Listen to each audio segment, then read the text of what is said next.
Toshkent tumani Avliyoota mahallasiga kelganmiz. Arintirimiz shundoqqina Rustamobod to'yxonasi bo'lyapti. O'rtoqlar, mana shu ko'rib turgan 3 sotix maydonga tushgan xonadon sotuvga qo'yilyapti. Videoni oxirigacha ko'rsanglar to'liq ma'lumotlari va narxini bilib olsanglar bo'ladi.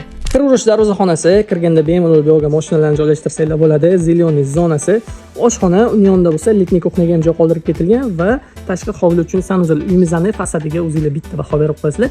Mana bu yerda ozgina joy qoldirilgan, bilasizlar, quyosh nuri uchun, havo yaxshi aylanishligi uchun. Mana bu yerdan bo'lsa yerto'laga tushsa bo'ladi. Taxminan 8 metrga 5 metr yerto'lamiz ham qoldirilgan.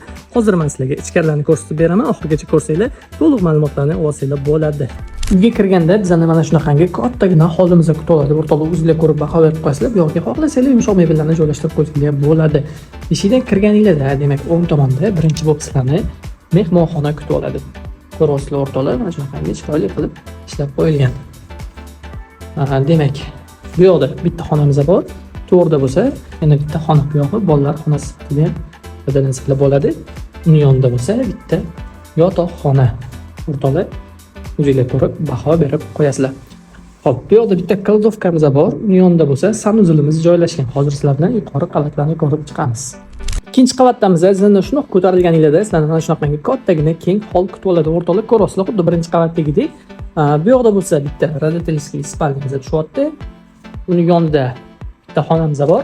Xohlasanglar yotoqxona, xohlasanglar bolalar xonasi sifatida ishlatsanglar bo'ladi. Bu yoqda ham yana bitta xonamiz va mana bu yoqda yana bitta yotoqxonamiz joylashyapti. Kladovka va ikkinchi qavatimizning sanuzil o'rtoqlar, ko'ryapsizlar, ozgina ish qolgan, deyarli 95% bitgan bu xonadonimizni o'zingizlar ko'rib baho berib qo'yasizlar. Ko'chasini ko'rishinglar mumkin o'rtoqlar, asfalt bo'lgan, uyimizning tashqi tomonidan ko'rinishi, u yoqda zelyoniy zonaga joy qoldirilgan. Uyimiz mana shunaqangi tupiy joyda joylashgan. Gaz, svet, suv, kanalizatsiyalardan muammo yo'q. Videoni shu joyda yakunlaymiz. Uy ko'ryapsizlar, o'zingizlar bitta baho berib qo'yinglar. Yana bir marta eslatib o'taman, Toshkent tumani Avliyootaga kelganmiz. 3 sotix maydonga tushgan mana shu xonadonimizda sotilyapti. O'rtoqlar, mana shu ko'rayotgan uylarga $220,000 so'rashyapti. Tepasiga kelsanglar, albatta kelishiladigan joyi bo'ladi. Uy egalarini raqamini qoldiramiz, to'g'ridan-to'g'ri murojaat qilaverasizlar. Sizlar bilan uy ko'rdik, bizdan uzoqlashmanglar.